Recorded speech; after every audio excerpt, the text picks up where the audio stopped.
आज एक प्रकार से मेरे लिए सौभाग्य का विषय है कि जहां गीता को गाया गया, ये पुण्य भूमि पर, जहां देश की सुरक्षा के लिए महाबलिदान हुए, ये पानीपत की भूमि पर, हरियाणा की भूमि पर आज महाराजा अग्रसेन की एक भव्य और उत्तुंग प्रतिमा का लोकार्पण मेरे हाथ से हुआ है। ये मेरे लिए सौभाग्य की बात है। हरियाणा की ये भूमि ने चिर पुरातन काल से इस देश की संस्कृति को, इस देश के संस्कार को और इस देश की परंपराओं को आगे बढ़ाने का काम किया है। महाभारत काल से लेकर आजादी के संग्राम से लेकर आजादी के बाद के 76 साल में हरियाणा का योगदान हमेशा एक छोटे प्रदेश के रूप में सीमांकन होने के बाद भी देश के बड़े बड़े राज्यों से बहुत ज्यादा रहा है। इसलिए मैं सभी धाकड़ हरियाणा के भाइयों बहनों को बहुत बहुत अभिनंदन करना चाहता हूं। मित्रों, आज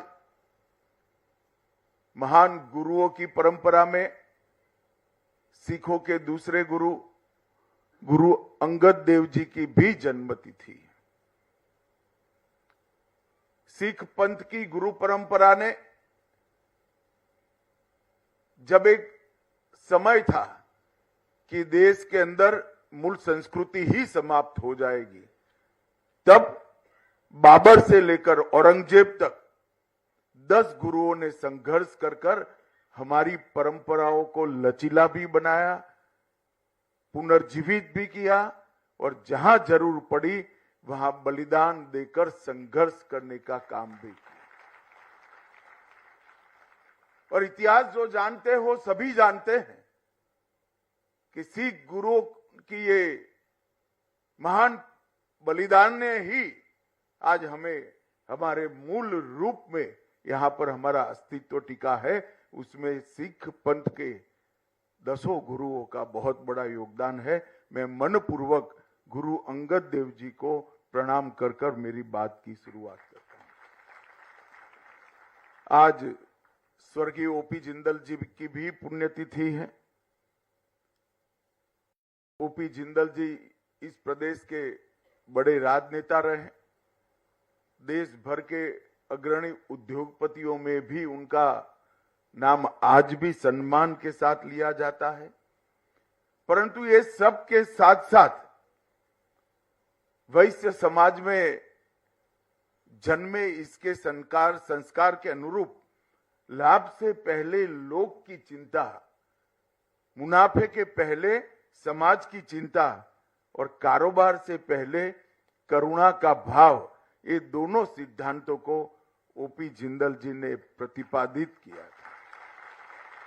और इसी का सुफल है कि आज इतना बड़ा अस्पताल, जहां करीब करीब 5 लाख लोग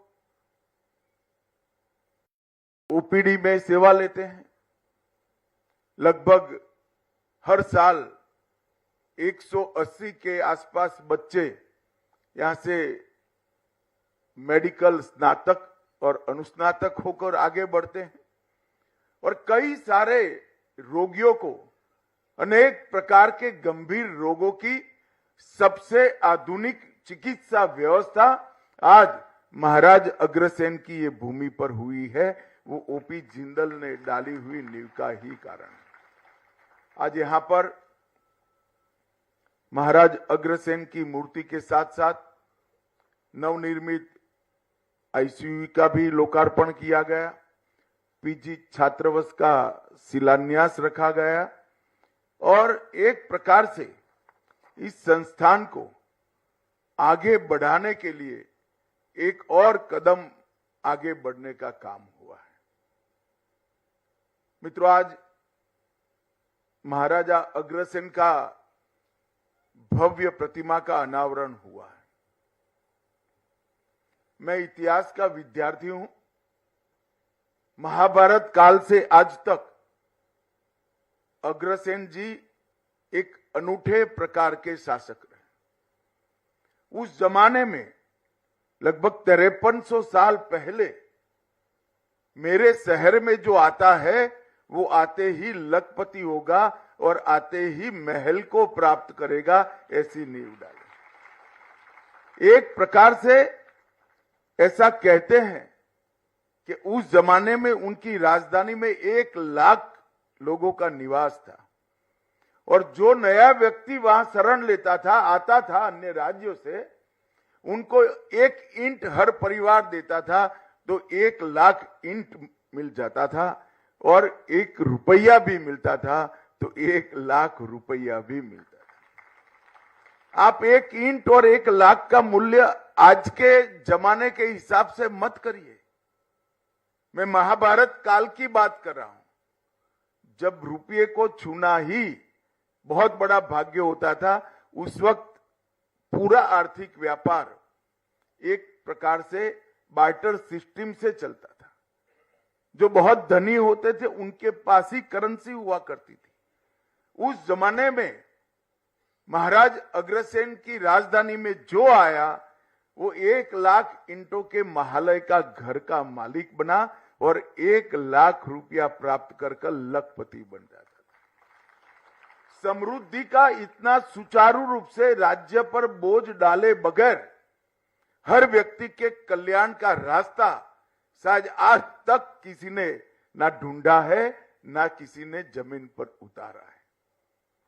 महाराजा अग्रसेन बहुत वीर योद्धा थे। महाभारत के युद्ध में भी इन्होंने हिस्सा लिया था बड़ी युवा अवस्था में, और इन्होंने एक प्रकार से पूरे समाज की, समाज तो खैर अब बना, उस वक्त पूरा राज्य ही होगा, पूरे राज्य के संस्कारों को सिंचित करने का काम किया।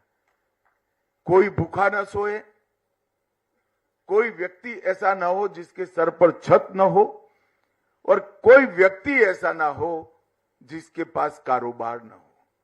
ये 3 चीजों को अपने सुशासन से उन्होंने निश्चित किया, सुनिश्चित किया, और इतने हजारों साल के बाद भी अग्रवाल समाज के जितने भी गोत्र है, आप उसको ध्यान से देखिएगा, हर व्यक्ति उद्यमी है, हर व्यक्ति देश को समर्पित है, हर व्यक्ति सेवा भी करता है और हर व्यक्ति अपना योगदान भी देश के विकास में। इतने हजारों साल के बाद जिस व्यक्ति ने दिए गए संस्कार, सिंचे हुए संस्कार, जरा भी इसका डाइल्यूशन होए बगैर आज जस का तस सामने आया है, वो महान व्यक्ति एक प्रकार से हम सब के लिए आदर्श होना चाहिए।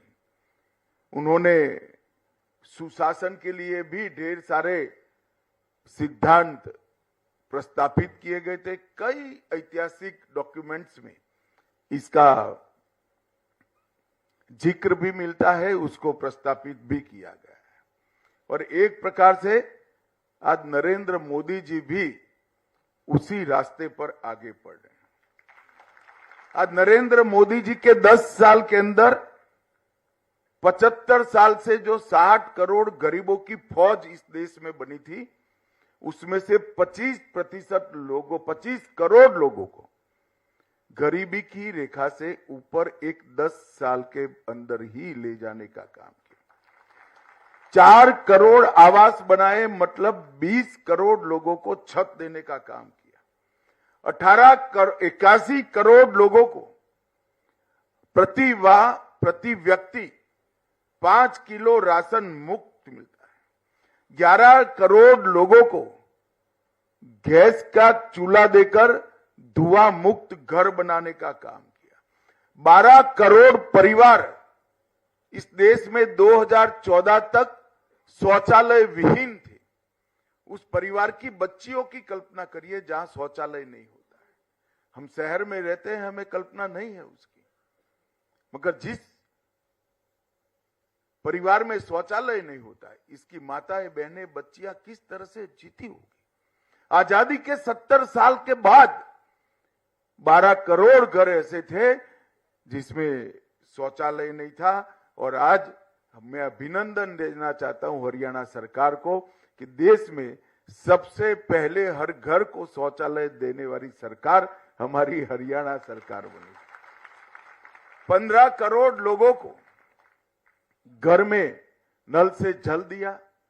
60 करोड़ लोगों को 5 लाख तक का पूरा स्वास्थ्य का खर्चा फ्री ऑफ कॉस्ट कर दिया।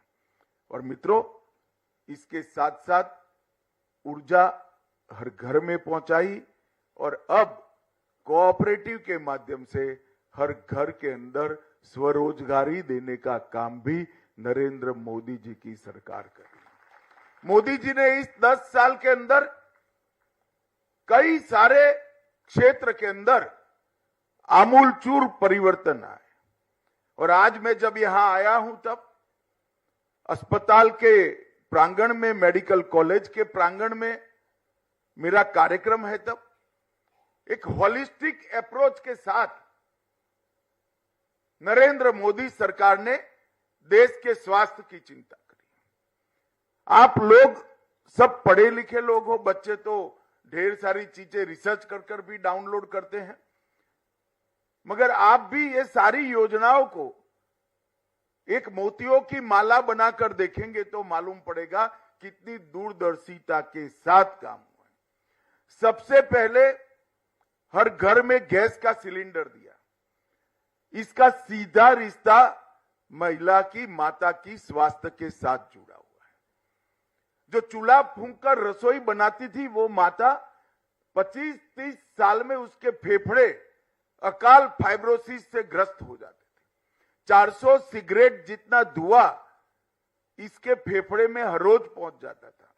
तो 12 करोड़ घर में जब आप गैस का सिलेंडर पहुंचाते हो तो वो घर को धुएं से मुक्त करते हो। 12 करोड़ परिवारों में आप जब शौचालय देते हो तो स्वच्छता के कारण पूरे परिवार तो छोड़िए, पूरे गांव का स्वास्थ्य अच्छा होता है। इसके बाद में योग मिशन आया।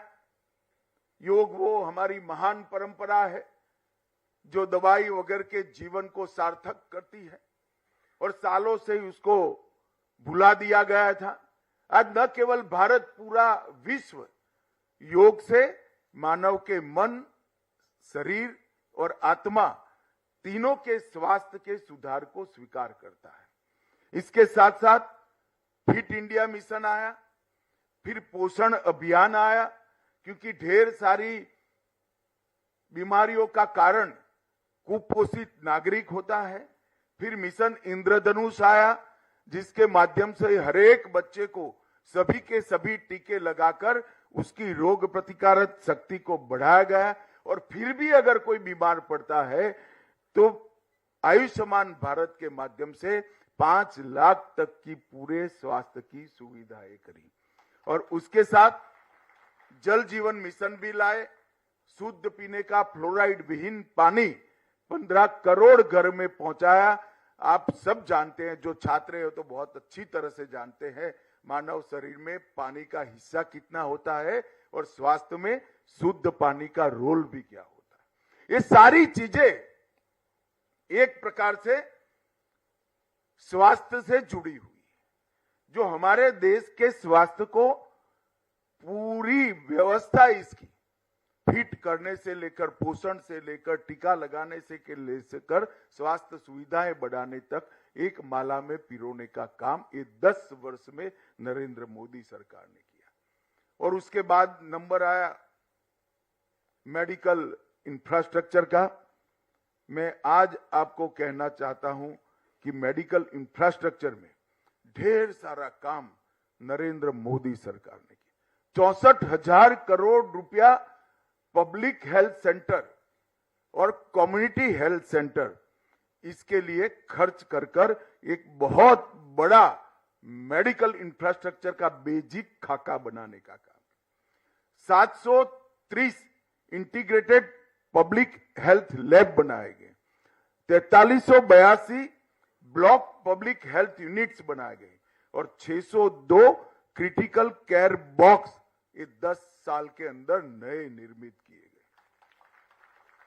ये जब हो जाता है तो दिखता नहीं है, मगर करने में बड़ा व्यय होता है।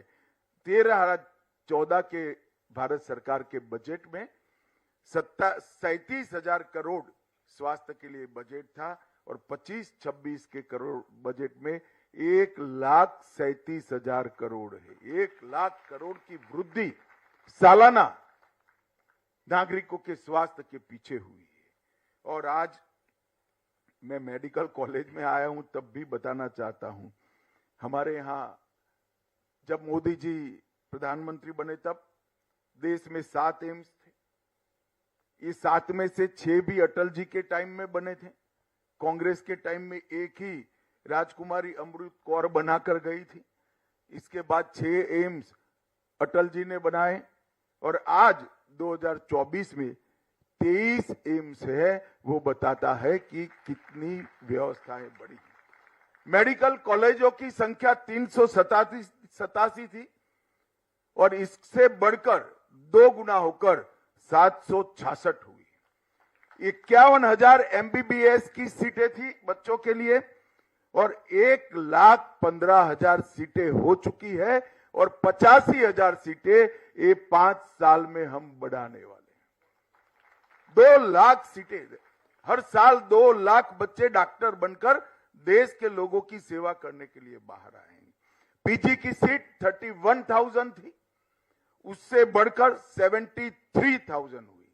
अब जब 85,000 सीटें हम बढ़ाएंगे तो अनुपात में पोस्ट ग्रेजुएट की सीटें भी अपने आप बढ़ जाएंगी। मित्रों, ये जो इंफ्रास्ट्रक्चर बन रहा है, जब मेडिकल की कॉलेज की मैं बात करता हूं, 387 से 766 हुए, तब आपको लगता है कि ये सिर्फ पढ़ने की सुविधा बढ़ी है। ऐसा नहीं है। जब एक मेडिकल कॉलेज चलता है तो हम सब रूल्स जानते हैं कि एक फ्री अस्पताल चलाना पड़ता है और 14 के 14 विभाग वो अस्पताल में रखने पड़ते हैं, क्योंकि छात्र को पढ़ाने के लिए अनिवार्य शर्त है। इसका मतलब हुआ इस देश में 766 संपूर्ण अस्पताल फ्री ऑफ कॉस्ट गरीबों का इलाज करने वाले बनाने का काम हो चुका है, जो हमारे हर जिले में, देश के 750 जिले में 766 अस्पताल बने हैं।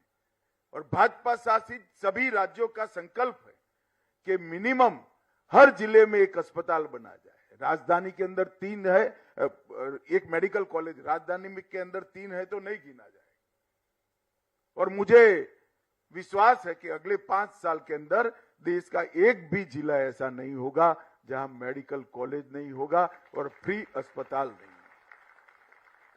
ये बहुत बड़ा परिवर्तन भारत के स्वास्थ्य के क्षेत्र में नरेंद्र मोदी सरकार लाई। और जहां जहां डबल इंजनों की सरकार बनी, बहुत तंज कसे जाते हैं हमारे डबल इंजन के मॉडल पर।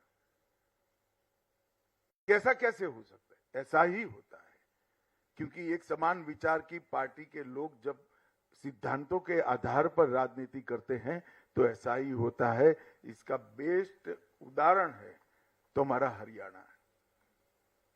ये हरियाणा में सबसे बड़ी बदनामी होती थी नौकरियों के अंदर करप्शन, जातिवाद के कारण। एक सरकार आती थी तो एक क्षेत्र के लोगों को नौकरी मिलती थी, दूसरी सरकार आती थी तो दूसरे क्षेत्र के लोगों, और किसी को फ्री ऑफ कॉस्ट नौकरी नहीं मिलती थी। खर्ची भी चाहिए थी और पर्ची भी चाहिए थी। भारतीय जनता पार्टी की सरकार ने खर्ची और पर्ची के बगैर 80,000 नौकरियां बांटकर ये सिद्ध किया कि लोकतंत्र में जाति के आधार पर राजनीति नहीं करते। हरियाणा के खिलाड़ियों ने ये 10 साल में 3 गुना पदक जीते हैं। ये कोई प्रयास के बगैर नहीं हो सकता। बासमती चावल का सबसे बड़ा निर्यातक छोटा प्रदेश होने के बावजूद 10 साल में हमारा हरियाणा बना। और सेना में हर 10वां जवान एक छोटे से हरियाणा से। सबसे ज्यादा 14 फसलें किसानों की अगर राज्य में एमएसपी पर खरीदी जाती है 24। सैनी जी बहुत जागरूक है। पहले 14 थी, सैनी जी के लिए ताली बजाओ, उन्होंने 14 से 24 कर दी। सबसे पहला राज्य अगर कोई है तो हरियाणा है। लाल डोरे के भीतर मालिकाना हक अगर पूरे देश में सबसे पहले किसी ने दिया तो हरियाणा ने दिया। एक भी सरपंच अनपढ़ न हो ऐसा कोई राज्य है तो हमारा हरियाणा है। पंचायतों में महिलाओं की 50% भागीदारी भी महिलाएं ने सुनिश्चित हरियाणा ने करी है। हर एक घर में नल से फ्लोराइड विहीन शुद्ध जल भी हरियाणा ने पहुंचाया है। और सबसे पहला धुआं मुक्त, मतलब एक भी घर में कंडे और टहनियां लकड़ियां नहीं जलाई जाती है, ऐसा राज्य कोई बना तो अपना हरियाणा बना है। और सबसे पहला आयुष विद्यालय अगर कहीं बना तो अपने हरियाणा के अंदर। और हरियाणा का बजट हुड्डा साहब शायद कल देखेंगे अखबार में। हुड्डा साहब आप 37,000 का छोड़कर गए थे, हमारे सैनी ने इसको 1 लाख करोड़ तक पहुंचाने का काम किया। 2 लाख करोड़। आज सैनी जी मेरे डेटा को सुधारते ही जा रहे हैं। इसका मतलब कि आप जीडीपी भी बढ़ा रहे हो, जनता की सुख सुविधा भी बढ़ा रहे हो, गरीबों को भी आगे लाने का काम कर रहे हो और इंफ्रास्ट्रक्चर भी बना रहे हो। ढेर सारे काम है, आज विषय नहीं है इंफ्रास्ट्रक्चर पर बोलने का, परंतु मैं 2 आंकड़े जरूर देना चाहता हूं। जब 10 साल यूपीए की सरकार थी तब 10 साल यहां पर भी कांग्रेस की सरकार थी। सोनिया मनमोहन की सरकार चलती थी। 10 साल में हरियाणा को 10 साल में 41,000 करोड़ रुपया दिया। और 10 साल नरेंद्र मोदी जी की सरकार चली, हमने 1,43,000 करोड़ रुपया हरियाणा को देने का 3 गुना पैसा दिया। इसके अलावे 1,26,000 करोड़ के इंफ्रास्ट्रक्चर का काम, 72,000 करोड़ के सड़क निर्माण का काम और 54,000 करोड़ का रेलवे का काम अलग से देने का काम भारतीय जनता पार्टी की सरकार। इसमें मैं एयरपोर्ट, मेडिकल कॉलेज, ढेर सारी योजनाएं और गरीब कल्याण की योजनाएं मैं नहीं मानता हूं। एक सबसे पहली इथेनॉल बायो रिफाइनरी भारत में पानीपत में इसका उद्घाटन करने का काम और ढेर सारे सुशासन के काम भी मनोहर लाल जी ने शुरू किए थे और सैनी जी आगे बढ़ा रहे हैं। ये सैनी जी जब आप उनको देखोगे तो बड़े शांत, सौम्य और एक अद्भुत व्यक्तित्व दिखेगा। हंसमुख तो है ही, पर इसके साथ साथ कठोर प्रशासक भी है। प्रशासन पर पूरी उसकी पकड़ है। जब हरियाणा में चुनाव की शुरुआत आई तब कुछ सुधार करने जरूरी थे। मेरे घर पर एक मीटिंग हुई, कुछ निर्णय हुए, 22-23 निर्णय हुए थे। मैं इसको दोहराना नहीं चाहता, परंतु बैठक के बाद मैंने सैनी को अकेले में कहा कि सैनी जी ये बहुत कठिन है, इतने 2.5 महीने में 3 महीने में सब पूरा करना। उन्होंने कहा वो जी हो जाएगा जी, आप चिंता मत करो जी। मुझे लगा चलो अच्छा है, कर ही लेंगे, मगर साहब चुनाव की घोषणा के पहले सारे के सारे काम नायब सिंह ने पूरे कर दिए थे और ये इसकी प्रशासनिक क्षमता का उदाहरण। जब जनता के बीच में से उठकर एक सामान्य व्यक्ति राज्य के शासन की धुरा संभालता है तब किस प्रकार का परिवर्तन आता है, इसका आदर्श उदाहरण हमारे नायब सैनी है। और इसीलिए कोई भी समस्या लेकर जाओ वो हंसते हैं और हंसकर इसका स्वागत भी करते हैं और समाधान भी करते हैं। मित्रों, आज सबने मुझे यहां बुला है, तब एक बात मेडिकल कॉलेज के संचालकों को भी मैं कहना चाहता हूं।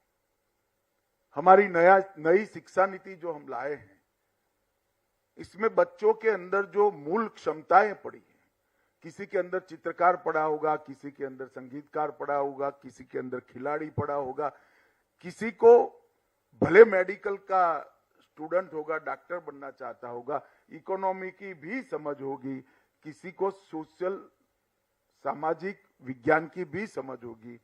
ये सारी इनकी जो मूल शक्तियां हैं, ये मुरझानी नहीं चाहिए। ये डॉक्टर जरूर बनना चाहिए, परंतु इसके साथ जो मूल शक्तियां ईश्वर ने दी है, जो इंद्रिय दी है, जो रुचि दी है, जो लाइकिंग दिया है, उसको भी एक अच्छा प्लेटफॉर्म मिले तो ही एक विद्यालय संपूर्ण माना जाता है। डॉक्टर तो अच्छा बनना ही चाहिए, इसमें कॉम्प्रोमाइज मत करिए, परंतु युवा लोगों के साथ ढेर सारा समय होता है। हमारी शिक्षा नीति के ऐसे वर्टिकल दिए हुए हैं। मेरे संचालकों से विनंती है कि आप भी कुछ वर्टिकल सिलेक्ट कर बच्चों की रुचि को, बच्चों की विशेषताओं को प्लेटफॉर्म देने का काम करिए, जिससे वो संपूर्ण नागरिक बन सके और भारत माता की सेवा कर सके। आज आपने यहां मुझे बुलाया, महाराजा अग्रसेन की एक उत्तुंग और भव्य प्रतिमा का लोकार्पण मुझसे कराया। एक महान विभूति जिन्हें 5300 साल पहले इस देश के अंदर नए विचार की शुरुआत की, इस विचार पर आज करोड़ों लोग आगे बढ़ रहे हैं। ऐसे महान व्यक्तित्व की चिर स्मृति के लिए ये मूर्ति का अनावरण कराया। जितने बच्चे यहाँ सालों तक पढ़ेंगे, महाराजा अग्रसेन को जानने का प्रयास भी करेंगे और महाराजा अग्रसेन के गुणों को अपने जीवन में उतारने का भी प्रयास करेंगे। इससे समाज का बहुत भला होगा। अंततोगत्वा आप सभी का बहुत बहुत धन्यवाद। वंदे मातरम। भारत माता की जय।